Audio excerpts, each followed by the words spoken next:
There's a small island in the Caribbean Sea that's 52 times smaller than the island of Maui in Hawaii, but it's making millions and millions of dollars off of artificial intelligence without having anything to do with AI's technology. Do you want to know what the name of this island is and how it makes loads of money off the two simple letters A and I? Well, by the end of this video, you'll learn just that. You'll learn all about this AI island and how it hit the AI lottery jackpot. There's a tiny speck of an island in the eastern Caribbean Sea. It's around 200 miles east of Puerto Rico and just 12 miles north of the island of St. Martin. It's a rather lesser known island since it doesn't have a major cruise port for large ships. So monstrous cruise ships from the likes of Royal Caribbean, Carnival, or Princess can't stop here. On top of that, this small island doesn't have an airport that can handle large commercial passenger jets. So don't bother searching Google Flights for a direct trip here. This British territory of an island is hard to get to. And maybe that's why celebrities like Jay-Z and Beyonce like vacationing here. Now, if you really do want to visit this beautiful island, the best and most affordable way to get here is via ferry boat from its neighboring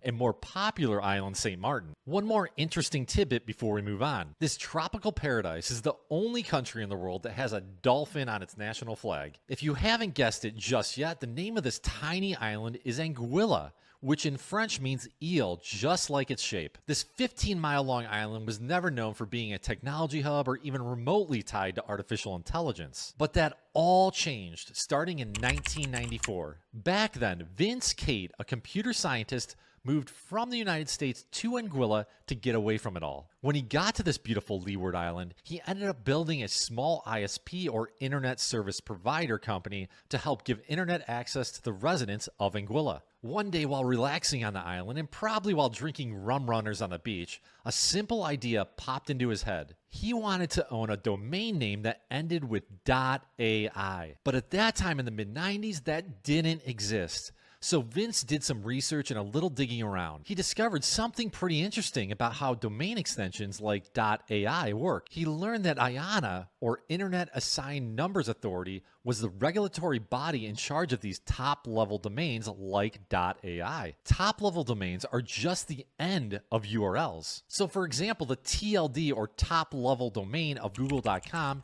is .com, and the TLD of healthcare.org is .org. There's another kind of top-level domain called a country code top-level domain. For short, it's called a CCTLD. These domain extensions are assigned to countries throughout the world. So for instance, the United States was the first to be granted this type of top-level domain with a .us extension, and countries like Canada with the .ca extension and the United Kingdom with the .uk extension followed suit. So who determines what country gets what extension name? In almost all cases, countries are assigned their domain extensions based on their country code. And at the time, country codes were determined by the ISO 3166-1 alpha-2 code. Wait, what? ISO what, you say? Well, hold on, because it's actually really easy to understand. That fancy 316 ISO blah blah blah code just means that an independent regulatory body assigns a two-letter country code to each and every country in the entire world. The United States, for example, has an ISO code of US, Mexico has a code of MX,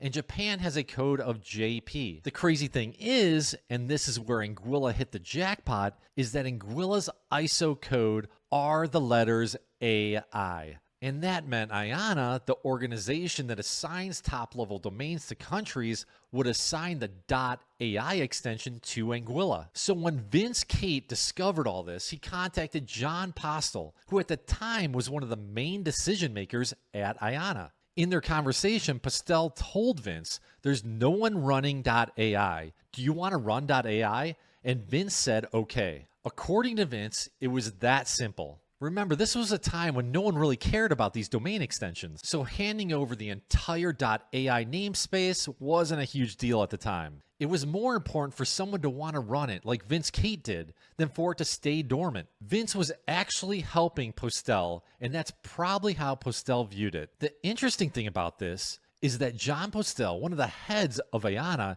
gave Vince authority over the .ai extension, even though Vince wasn't part of the Anguilla government. Vince's only tie to Anguilla at the time was that he lived on the island, but that didn't matter to Postel. He gave Vince control of the .ai extension anyways. And from then on, anyone who wanted a .a domain name would have to go through Vince personally. A lot different how we buy domain names today, that's for sure. That changed quickly though, as Vince knew this wasn't right and transferred the .ai domain to the government of Anguilla, where it belonged. Now let's fast forward to November 30th, 2022. That's when ChatGPT was first released to the public. Interest in AI exponentially exploded. The average Joe, along with large and small companies alike, were looking to buy .ai domain names. Investors were spending hundreds of thousands of dollars to secure those hot names. U.ai sold for $700,000, Stack.ai sold for $258,000, and NPC.ai sold for $250,000. Any domain name that just had the word AI in it was selling for hundreds of thousands, if not millions of dollars. It's rumored that Elon Musk bought AI.com for a staggering $11 million.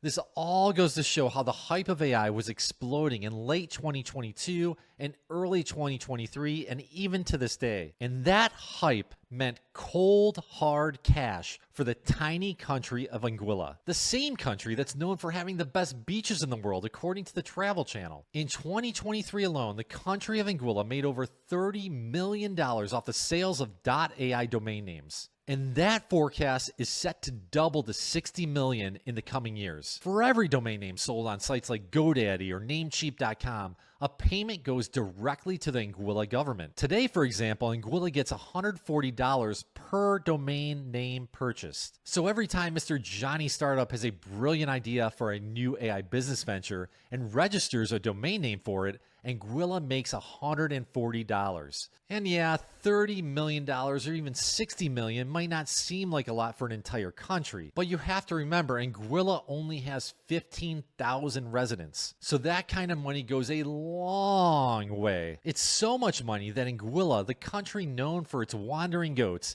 has abolished all residential property tax. Residents can now live tax-free in their homes, all due to the .ai extension. And remember, it's not like Anguilla is setting up NVIDIA GPU farms on the island. Anguilla is pretty much the opposite of AI. It only has 6 traffic lights, which aren't always working. It's a place where people go to get away from tech, put down their devices, and sip on some flowery, foo-foo beverages. The country doesn't even have addresses for home or businesses, for God's sake. Anguilla is the antithesis of AI, yet it has one of the most important things in common with AI, and that's its country code. 2 simple letters. And that's how Anguilla hit the artificial intelligence jackpot without even playing the game. That's it for tonight. If you want to learn more stories about AI, check my other vids like The Brief History of Sega's AI Gaming Console right here. If you found this video interesting, please subscribe to this YouTube channel and my free AI email newsletter at fry-ai.com/subscribe. Have a great night. This is Ryan signing out. Take care.